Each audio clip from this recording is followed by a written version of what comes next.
As the capsule hurtled us through the tunnel, I stared at my QCOM screen in silence, watching video feeds of the final moments of the last battle of Moonbase Alpha. There were still a few scattered aphids duking it out with alien spider fighter drones up on the surface, while a lone sentinel grappled with a basilisk in a fire-scorched crater nearby. A handful of Glaive fighters were still dive-bombing the base, now completely unopposed by EDA forces, hammering it mercilessly until nothing remained. We were watching all of this happen on our tiny QCOM display screens, as if it were some televised event occurring far away, when a massive tremor shook our escape capsule. A second later, the roof of the tunnel ahead of us collapsed, and artificial light poured in from above, as a bank of stadium floodlights had powered on. It was a basilisk, sort of a giant metal praying mantis with enormous scythe-like blades in place of its front legs, along with an extra pair of clawed telescoping robotic arms and twin plasma cannons standing in for its mandibles. One of its massive metal arms snaked into the tunnel, barely missing us as we passed beneath it, bringing its fist down like a wrecking ball, smashing the length of track our capsule had passed over a split second earlier. A pack of 8-legged spider fighter drones detached from the basilisk and began to skitter toward our capsule as yet more spider fighters poured into the tunnel behind them. The capsule continued to accelerate, moving just fast enough to stay ahead of the giant metal claws as the basilisk struck again and again, tearing into the lunar surface and destroying the tunnel piece by piece just behind us. Another tremor shook the tunnel ahead as the basilisk power leaped to catch up with us. At the same time, its right arm telescoped forward and its clawed hand smashed through the capsule's rear porthole. My father slammed on the brakes as the interior of the capsule depressurized and our helmet switched on automatically to supply us with oxygen. Graham spun around to fire at the flailing basilisk claw with his QCOM laser just before it lashed out and closed its massive metal fingers around him. Before Graham even had time to scream, the alien drone crushed the life out of him right there in front of us. Then it yanked his lifeless body outside through the smashed porthole and hurled it against the tunnel wall like a rag doll. Debbie let out an ear-splitting scream over the comm just as the basilisk reached back toward Wody. Chen tried to move to block its path while my father fired at it with his QCOM laser. The basilisk's other arm smashed through another porthole behind me, but Wody yanked me clear of it just in the nick of time. The remaining 5 of us retreated to the front of the capsule, out of its reach. It flailed its insect-like arms for a few seconds, then suddenly retracted both of them before standing upright, towering over our damaged, depressurized capsule. My father jammed the throttle forward to try and get us moving along the track again, but I could already see he didn't have enough time to get us clear. The basilisk raised one of its massive clawed feet, preparing to crush us. This was it. There was nothing we could do. We were going to die. But then, just as the foot descended, a sentinel tackled the basilisk to the cratered surface. The 2 drones grappled with each other up on the surface, beyond the lip of the gaping hole above us in eerie silence. There was a volley of laser and rocket fire between them, and a blinding white explosion, and then more silence. A few seconds later, when the smoke cleared and the lunar dust settled, the massive humanoid face of the Earth Defense Alliance Sentinel swung into view, blotting out the black sky. Then a voice crackled over the comm channel. "Told you I had your back, Lightman," I heard Lex say. "Thanks, Lex," I stuttered, my voice cracking over the QCOM. "Thank you. You saved our asses. I owe you one." "You bet you do," she replied. Her sentinel reached out toward our exposed escape capsule with one of its massive hands, and I had a sudden moment of panic. But she used both of her mech's hands to delicately lift our escape pod up and out of the rubble, then place us back into the tunnel just beyond the section destroyed by the basilisk.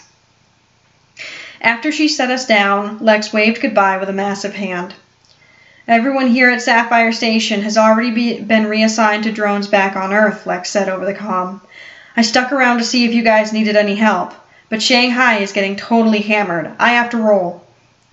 There was a whine of servos as she stood her sentinel perfectly upright. Good luck. Her sentinel powered itself down and fell dormant, like a giant metal puppet abandoned by its puppeteer. Who was that? Wody asked. Captain Alexis Larkin of the 30 Dozen, I said. She's a friend of mine. She nodded. Then I saw her nod at Debbie, who was shuddering and weeping silently, staring through one of the smashed portholes. My gaze followed hers, and only then did I realize that my father had already scrambled out of the capsule and was now outside, cradling Graham's dead body, with his helmet's clear faceplate pressed to his friend's cracked and bloodied one. His calm was muted, but through his fogging faceplate I could see his face contorted in anguish. His mouth was open in a silent wail as he hugged Graham, rocking his lifeless form back and forth, back and forth. That was the only time I ever saw my father cry. I don't know how many seconds passed like that. I do know that I was still trying to muster the courage to yell at my father and tell him we had to get moving, when he finally stood up and scrambled back inside the capsule. Then he hit a button on the bulkhead.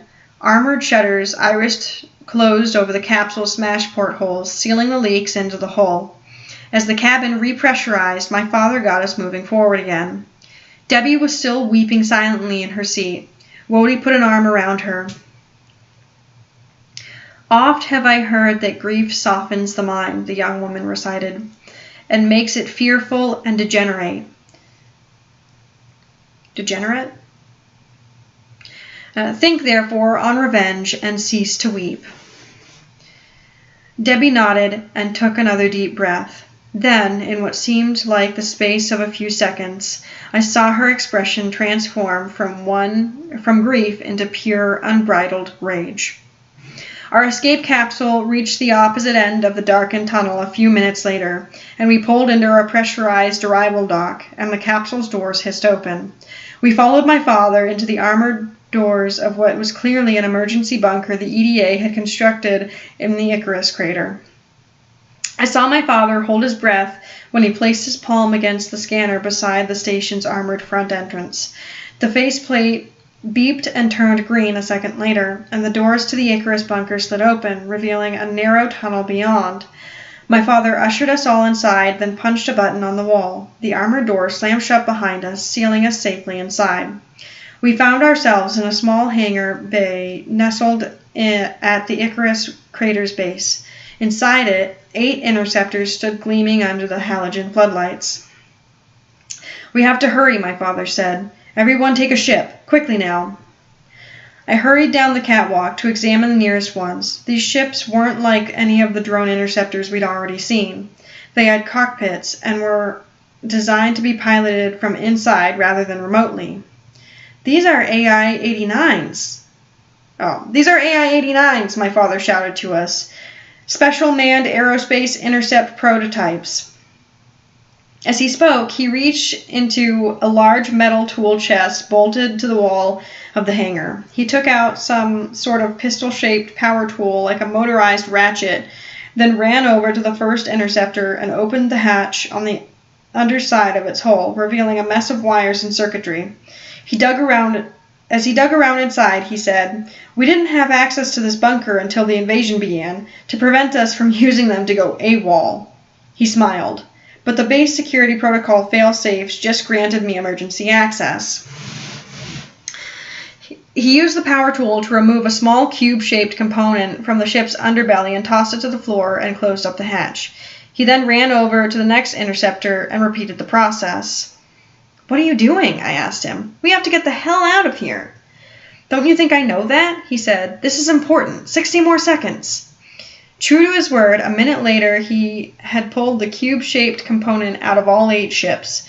I picked one of them up off the floor to examine it. Stenciled on the side of its gray plastic casing was a long serial number followed by the letters EDA AI-89 TAC transponder. His task complete, my father ran up the metal gantry platform and over to a darkened command console that lit up at his touch. The fingers of both his hands began to dance across its touchscreens as he tapped icons and navigated submenus almost as fast as Commander Data. In seconds, he had powered up all 8 of the AI-89s. Their fusion engines began to hum and then whine, their exhaust ports glowing with orange energy. My father tapped another icon, and 5 of the 8 cockpit canopies slid open. As I ran over to the nearest interceptor, a panel slid back in the aft of its hole, and a metal stepladder unfolded to the stone floor at my feet with a metallic clang. I heard the same sound 3 more times in rapid succession on either side of me, as Debbie, Wody, and Chen each approached a ship. It was the first time I'd been inside a real cockpit of any kind, much less that of an interplanetary spacecraft, but it didn't feel like the first time. The controller setup inside was identical to those in the drone command pods, and those hadn't been all that different from the simple plastic flight stick and throttle rig I'd been using in my bedroom for years. Sitting in our open cockpits, we were now at eye level with my father, who remained behind the command console on the elevated command platform in front of us, so I was able to see the array of display screens in front of him. When these ships are in flight, each of them is enclosed in a spherical, no-inertia field, he said. So flying these ships from inside won't seem any different than piloting them remotely, except for one thing, of course. If you get shot down piloting one of these, you won't be able to take control of another drone, because you'll be dead.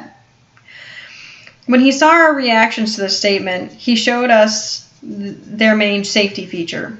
Don't worry, the cockpit module inside each of these ships is actually a self-contained ejection pod. It's supposed to deploy automatically in the event of a direct hit, like airbags. Supposed to? I said. These ships are all prototypes, he said. I don't think they got much testing. My father's hands continued to fly across the control panel. From my vantage point in the cockpit, I could see the control screen over his shoulder, and it seemed that he was pulling up the flight plans for the 3 remaining interceptors, the ones we were about to leave behind. He pulled a wrinkled piece of paper from his pocket, consulted it, and began typing, as if he were punching in a route for the unmanned interceptors using the paper as a reference. Then he began to access a series of hardware configuration menus I'd never seen before. When my father finished working at the bunker's command console, he powered it off and ran down to the metal catwalk and jumped into the cockpit of his own interceptor, sliding down into the leather pilot seat like a kid sliding down a banister. The canopies of our 5 cockpits slid closed with a pressurized hiss. Our engines screamed in my ears as they powered up to full readiness, and then the small hangar itself depressurized and its armor doors slid open above, revealing a rectangular swath of starry lunar sky. We blasted out of the crater and rocketed around the moon's opposite side, and the fragile Earth became visible to us once again, hovering in the blackness ahead. Over the comm channel, I heard my father gasp at the sight, one he hadn't seen with his own eyes in an entire lifetime. My lifetime. There it is, he said softly. Home sweet home. Man, I really missed it. I'd missed it too, I realized, and I'd been gone less than a day. As our 5 ships moved into formation and turned homeward towards Earth, I checked my scope and saw the 3 unmanned interceptors were headed in the opposite direction, out into space, toward whatever destination my father had programmed into them. I turned my gaze back to Earth and watched it begin to grow in size as we approached until its blue curve completely filled the view outside my spacecraft.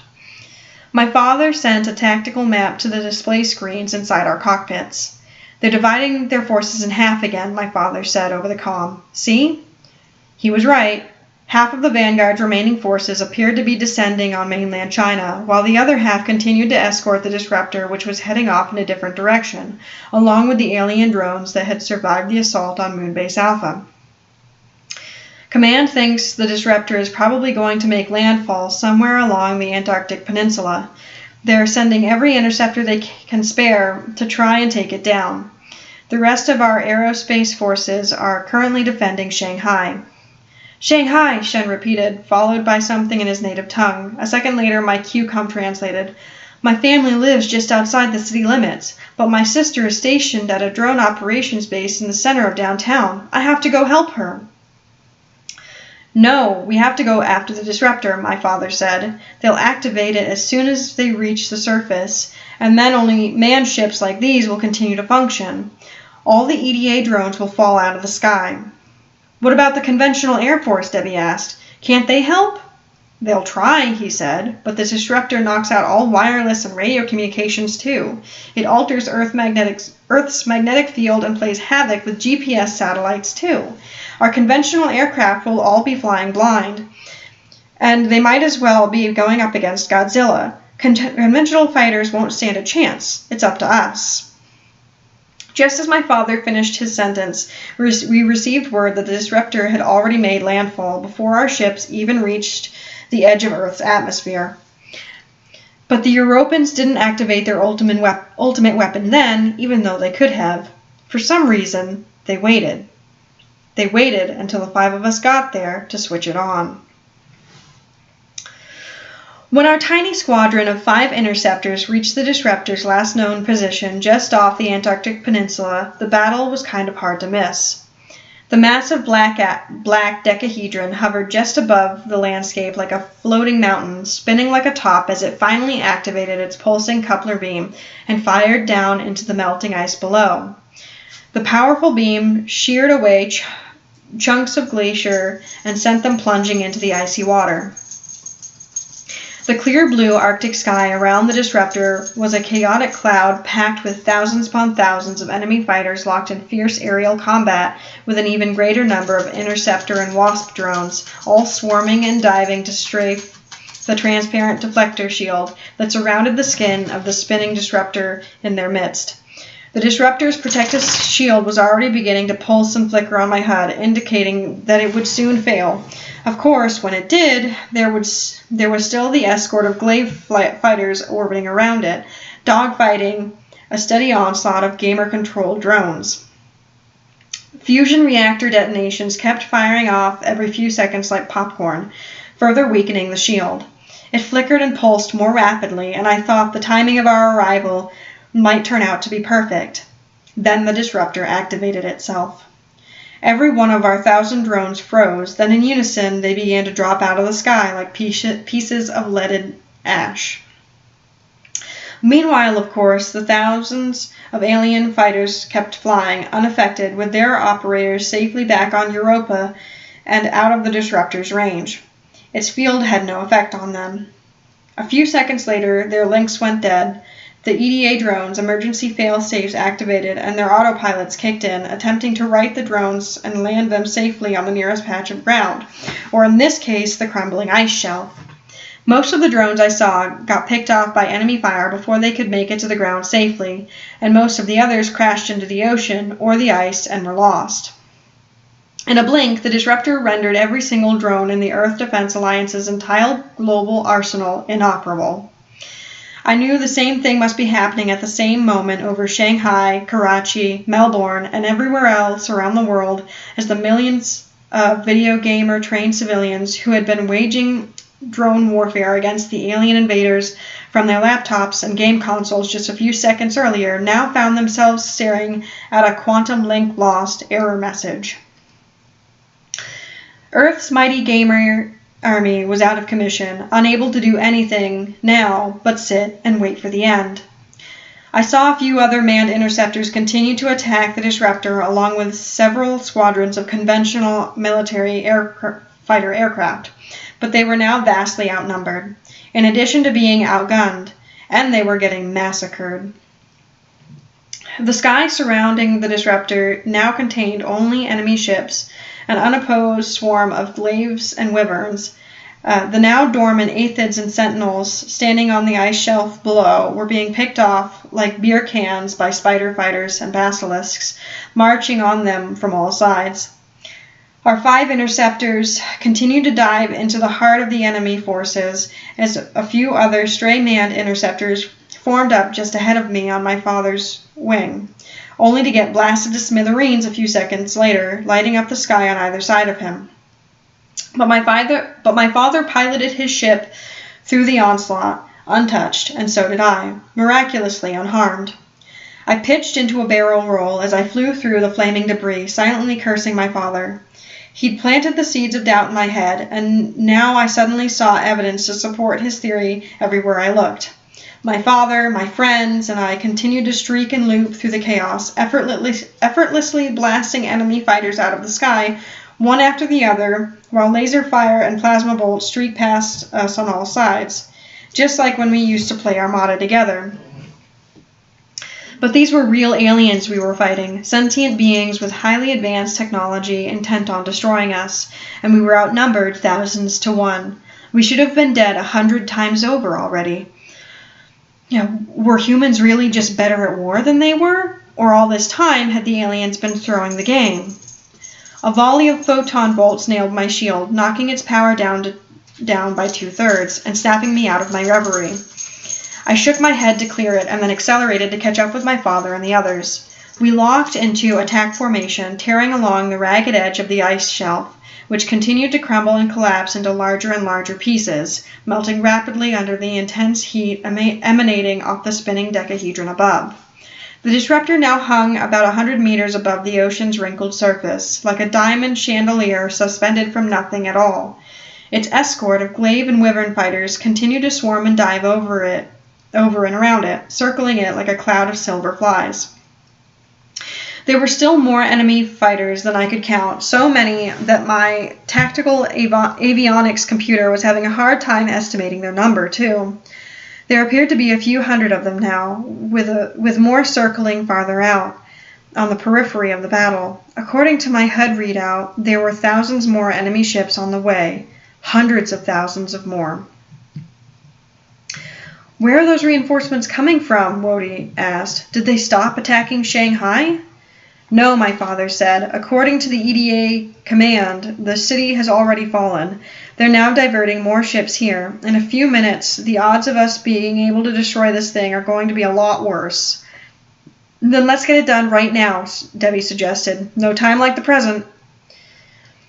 "Ready to rock ship from my cockpit," Bodhi declared. "What's the plan, sir?" Just then, I saw Debbie's ship get hit by a barrage of plasma fire. One of her engines erupted in flames. "Eject!" the rest of us yelled over our comms. But Debbie had already beaten us to the punch. Her cockpit module shot away from the rest of the ship's smoking fuselage like a bullet casing being ejected from a gun port. It flew upward for a few seconds, then began to arc back down toward the wrinkled surface of the icy sea below. As I steered my interceptor into a steep dive to go after it, Wodie's sweep swooped in out of nowhere and caught the pod in mid-fall using the magnetic retrieval arm slung under her ship's nose. When the metal pod locked into place on the underside of her fuselage, she let out a cry of victory, but it was cut off mid-yelp when a barrage of laser fire streaked across her hull, nearly hitting Debbie's pod. "I got you," Wody cried. "I got her, General, but I don't think I'll be much good in a fight now." "Get out of here, Wody," my father ordered. "Get Debbie to safety, now." "Yes, sir," she replied, firewalling her throttle. Her ship streaked away in a blur. "And then there were 3, I muttered over the comm. "And all 3 of us are going to be toast in a few seconds, too, if we stay where we are." "Just keep watching the birdie," my father said, as I saw his ship swoop and make another pass over the decahedron surface, blasting 2 wyverns in the process. "According to my HUD, that shield is already pretty weak. Keep firing at it. Chen, what are you doing?" The comm channel was drowned out by the sound of Chen screaming, "7!" in a voice choked with tears. Then he yelled, "6!" and then 5! Only then did I understand. Chen was reacting to the news of Shanghai's destruction in the worst possible way, a nervous breakdown right in the middle of combat. And who could blame him? He wasn't a soldier. No one had prepared him, or any of us, for the horrors of war.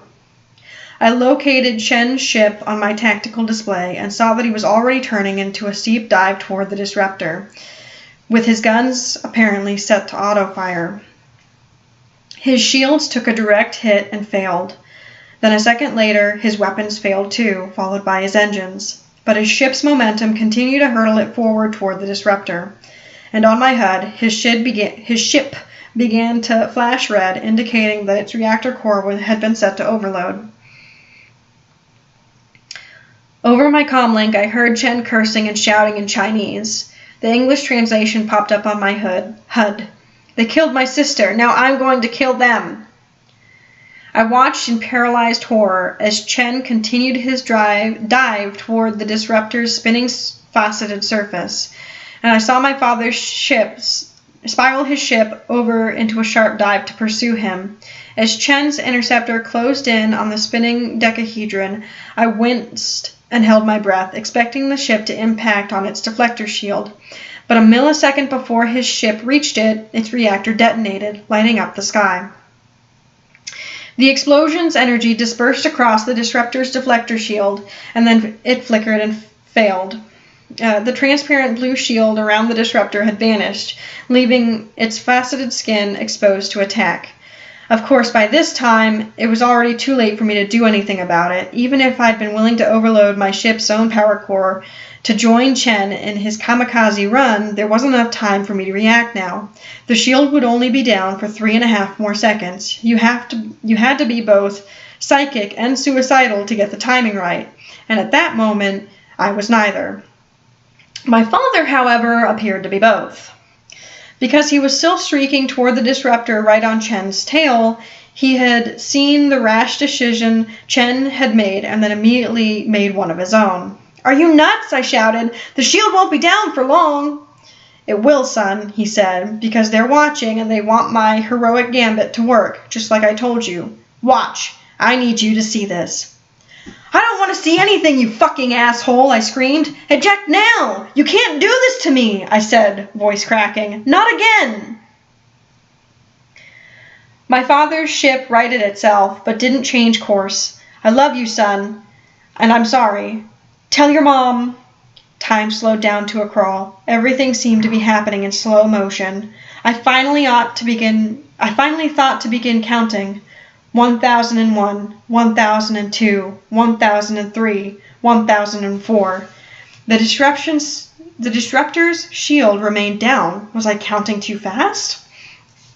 On my tactical display, my father's ship closed the remaining distance to the still exposed disruptor like a bullet streaking toward a bullseye, as the glaive fighters closed in, firing on him from all sides, all of them conveniently missing our hero. Stormtrooper syndrome, I thought to myself absurdly. These guys couldn't hit water if they fell out of a fucking boat. A split second later, before my father's ship self-destructed, I saw the armored shell slide down over his cockpit as had Debbie's, transforming it into a sealed escape pod. The pod fell like a stone, plunging into the churning ocean below, just as his power core imploded and the whole world went white. Somehow I had the presence of mind to jam my flight stick forward, diving my own ship into the ocean just below as the overlapping blast waves emanated from the massive explosions and slammed against the surface, throwing up steam and making the sea boil and evaporate.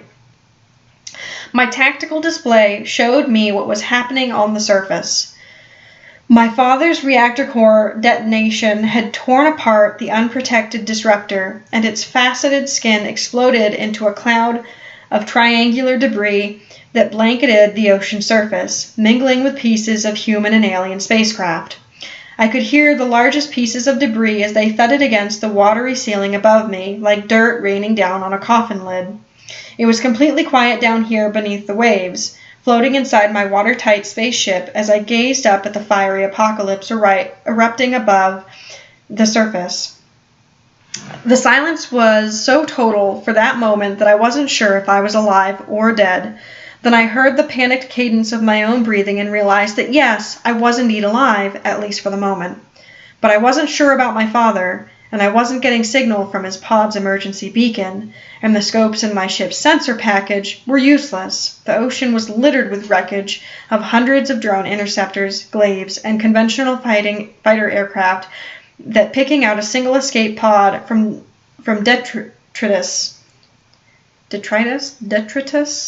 was impossible. He would drown down here. if he hadn't already. I powered on every external light in my ship, and then the internal ones too, just for good measure. But I was still only able to see 5 or 6 feet into the murky waters, and there was nothing there. Nothing. And the deeper I went, the muddier the water. I stared helplessly at my blank scope, trying desperately not to assume the worst, but doing just that. Could fate possibly be so cruel as to take my father away from me on the very same day I'd found him? I didn't like the answer my subconscious spat back at me, of course. But it was my fault for asking, really. I should have known better. Warnings began to flash on my HUD, telling me that my hull was leaking and that I would need to surface now or risk having my engine and life support systems fail. But I didn't surface. I kept on looking for him, even though it was pointless. He couldn't vanish on me again, not now, not before I had the chance to tell him what I'd seen during the battle, what he'd shown me. He was right, I was wrong. I understood that now. If he would just come back, I would tell him, I would help him, I would do whatever he wanted. He didn't need to punish me like this by letting me get to know him and learn to love him, only to break my heart all over again. A voice in my head was saying, at least he died for what he believed. But that only made me feel worse, because it didn't ring true. I knew what was happening up there above the water's surface. As soon as my father destroyed the disruptor, all of the Earth Defensive Alliance's quantum communicator links would have instantly come back online, and everywhere around the world. Now, all of the Earth Defense Alliance civilian recruits were back in the fight, controlling the millions of drones stockpiled around every heavily populated area in the world. Thanks to my dad, humanity had a fighting chance for survival once again. He'd given everything to save the world. But I didn't care about the world just then. The world could go to hell and take everyone and everything with it, if only that meant I could have my father back. I swung my interceptor across the darkness of the ocean floor, peering into the emptiness, ignoring the increasingly loud warnings from my TAC, telling me to surface, and to do it now, or I would die soon, too. Because that sounded just fine to me. Just fine.